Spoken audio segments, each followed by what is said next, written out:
Hello YouTube. So today on this video I'm just going to practice some of my Cebuano. So any English speakers might not be able to get a lot out of this, but any Filipinos, especially you Cebuano / Bisaya speakers, if you have any advice for me regarding the pronunciation, let me know. This is a book I'll be reading from. I've been finding it very useful. I'll link it in the description, and may as well just get into it. Where was I? Laing mga prefix affix. Unsa ang usa ka affix?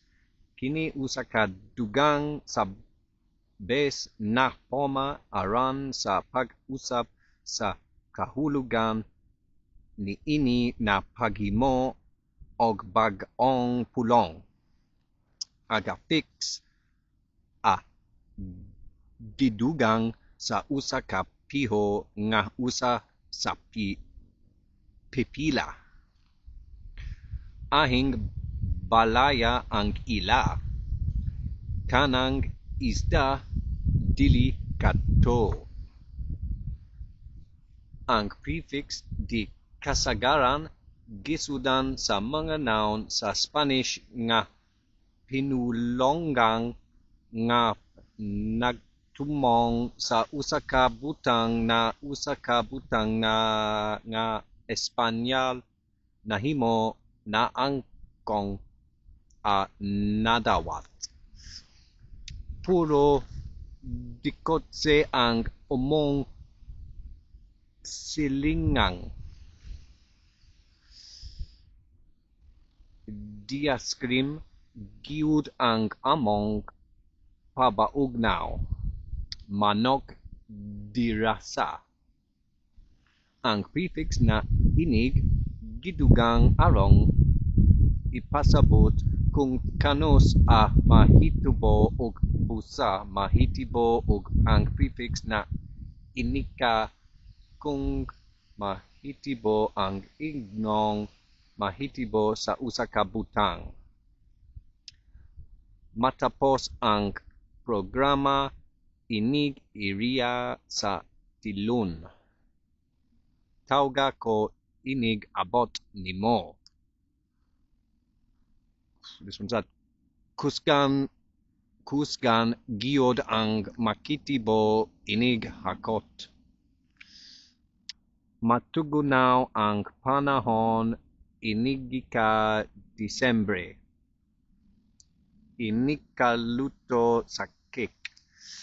Ang prefix na nakid gamit aron sa paghahawag o pagpahiyagayon kon unsay gituldo sa gamot mas maayo usa ka volitional active form dugang sa mga base na may prefix na pakig usa gigamit sa mga reciprocal verbs ug kadtotong nagpusabot nga kompanya sa aksyon. Ang karon na ug usa nangani tense sa aktibo nga tingod na nga nag-umol sa nakig ug sa umabot ng tense ug kinahanglang na tense sa makig ang mubo nga mga forma maaw ang kig ug tig. This is hard, to be honest. I don't know how well some of you think I'm doing, but I'm finding this really hard. Makigkaon siya nako sa gawas. Try that again a bit faster. Makigkaon siya nako sa gawas. Nakigaawa siyag dakong tawo. Wala ko makikipustuyaan niya.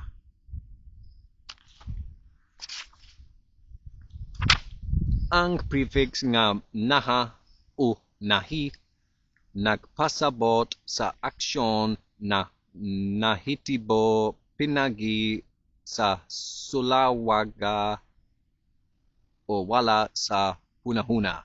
I messed that up, so I'll try it again.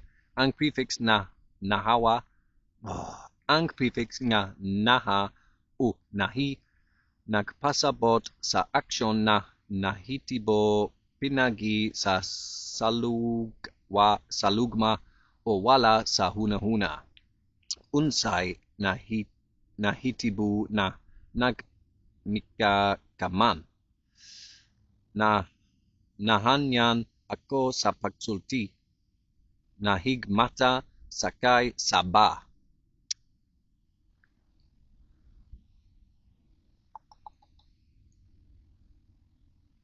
Ang kanunay nga nagsagdan ang kanunay nga napasagdan na prefix na nasigya igon man ang nasi gigamit alang sa kausaban apan depende sa bisan o usang kahimtang ang mga tense niin na forma sa nasigi ug nasigi. Nasigi gugma kamo. Si Pedro ug si Maria nasigugma sila.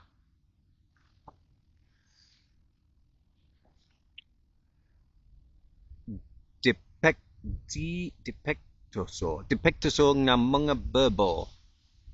Unsa ang usa ka depekto na verbo? Kini usa ka verb mga adunay dili kompleto na conjunction.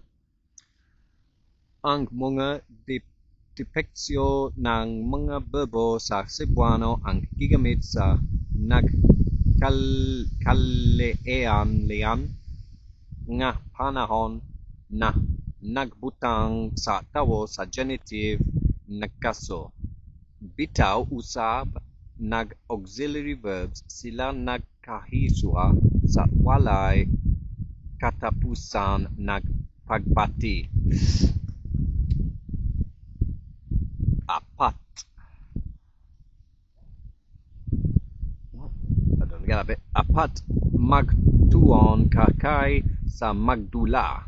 Apat na wala ikaw mo ani. Buti. I don't get the difference in pronunciation on that one. Maaw man kana buuti ang giingong niya. Moani buti si insi.